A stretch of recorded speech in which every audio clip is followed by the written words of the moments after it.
Even before you get started in animating, we have to learn some basics and also learn all about keyframes.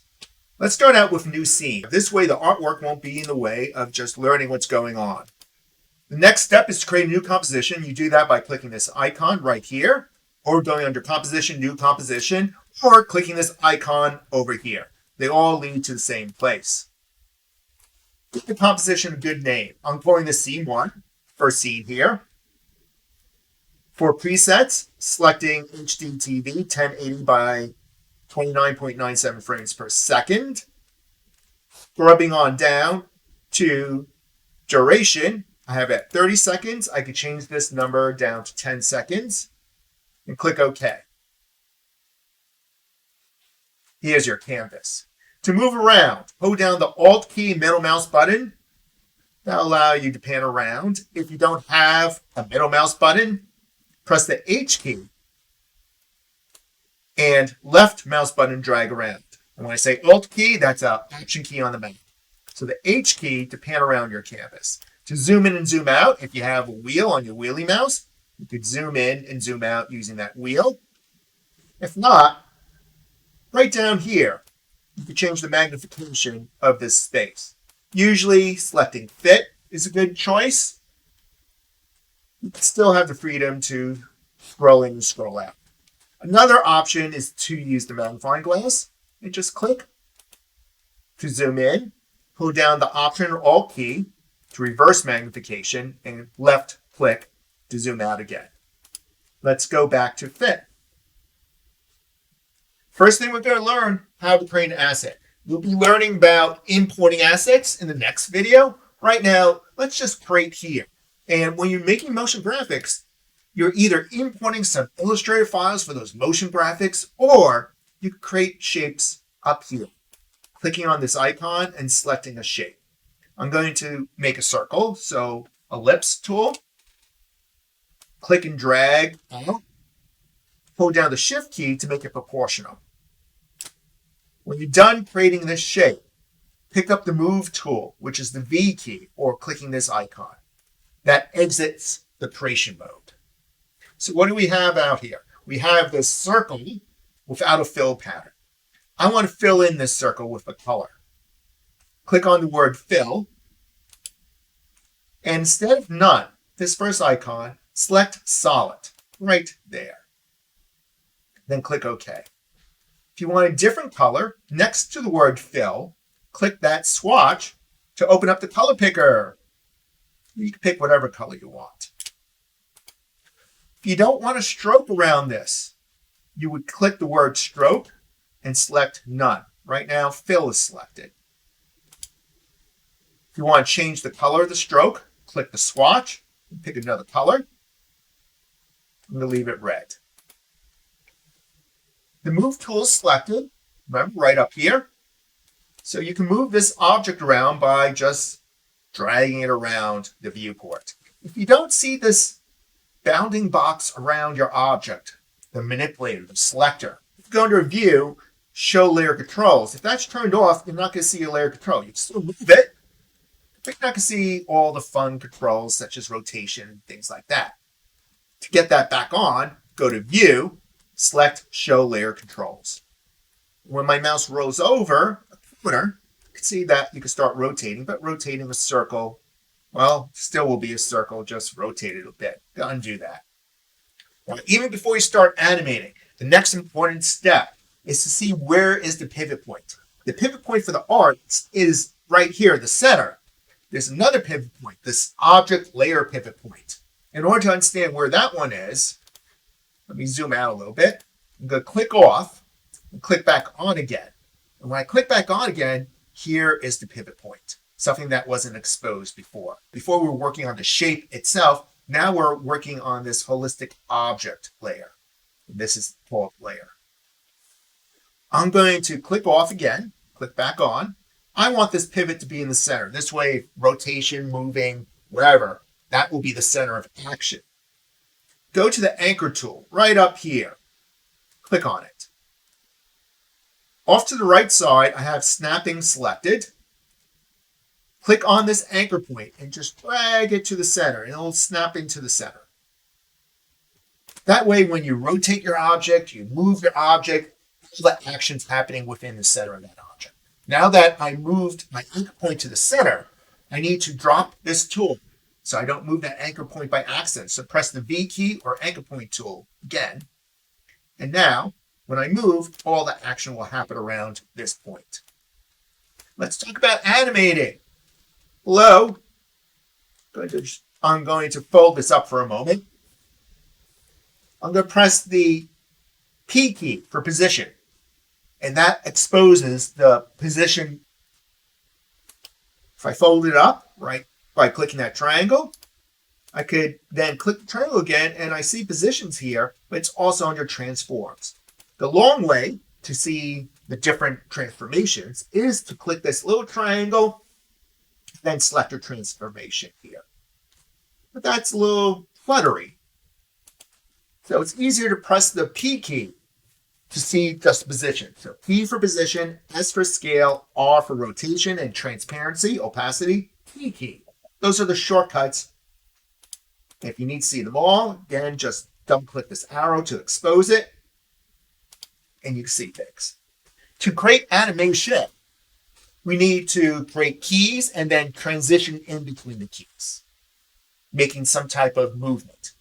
I'm at frame 0. This is the playback head. You can drag it to frame 0. This shows the current time. And right now I have the current time to 18. It's also showing 18 frames in below it. If you press the control key and click on that number, it changes into a pure frame representation of time. Holding down control and clicking that number again shows hour, minutes, and seconds. I'm going to control click right there. And there's frame 18. So another way to jump around in time is just click that number, press the 0 for I want to go to frame 0, and press enter. If I want to go to 1 second in, and that's 30 frames, type in 30, enter, my playback head ends up at frame 30. I want to start my animation over here. You can start things off stage if you want. It's okay to have it on stage. Now, before I start animating, I want an imaginary line to act as the floor. I'm going to press the Control R key, exposing the ruler. I'm going to drag down a guide. This will be the floor. Pressing Control R again, I still see my guide. If you want to hide your guide, go under View, Show Guide, just unclick it. Your guide will disappear. See it again. View, Show Guides.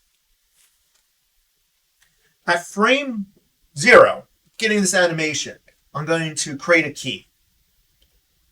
So when you're starting out an animation for any property, click the stopwatch, and that places a key right there in the timeline. I'm going to say, let's say around 3 seconds later, which is 90 frames. This makes it all the way to the other side. Now I could drag this anywhere, but holding down the Shift key will constrain it to a horizontal or vertical movement. So let's say the circle makes it there. I'm going to drag this playback head back and forth. Click on it and drag it back and forth, and that's called scrubbing a timeline. Let's go back to frame 0. To preview this animation, press the space bar. And I'm looking at the timing. Slow to me, but it's okay. Go from here to there. Now, other than toggling the space bar to play and stop playing, off on the right side, fold that up, going to preview, you have these playback controllers, play and stop, going back a frame,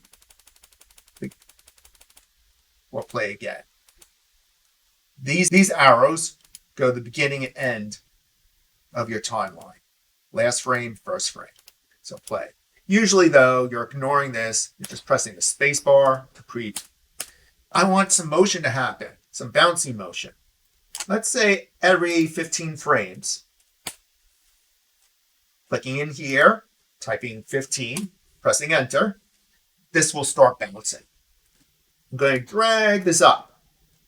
And since I have my motion path turned on, and you can view it, view options, motion path tangents is turned on, and motion path is turned on. And that allows you to see the different parts of the path. So there's the visualization. So if it goes up like here, and I said every 15 frames, that means by frame 30, this should be back down, right down here. Up and down.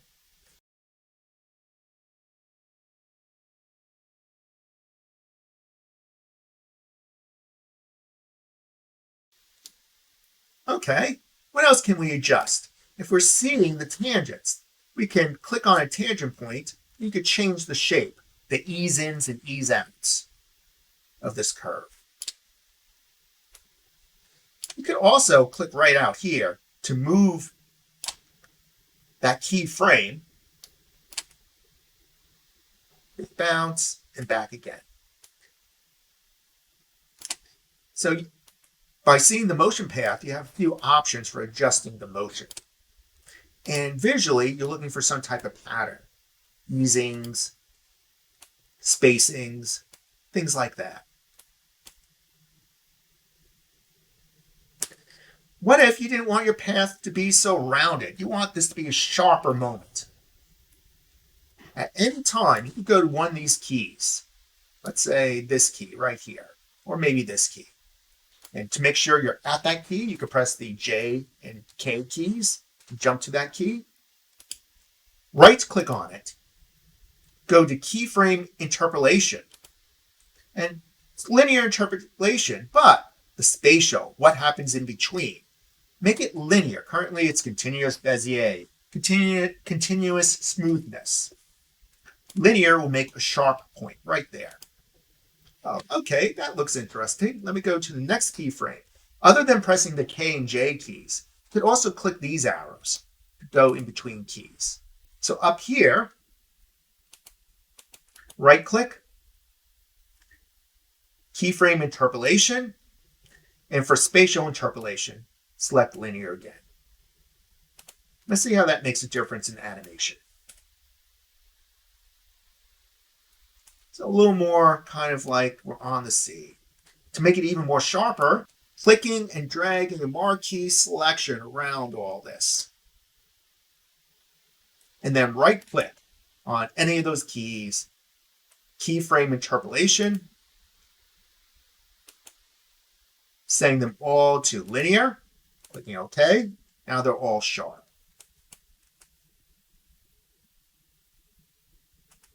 Last thing I want to do with this, animation's taking way too long for my liking.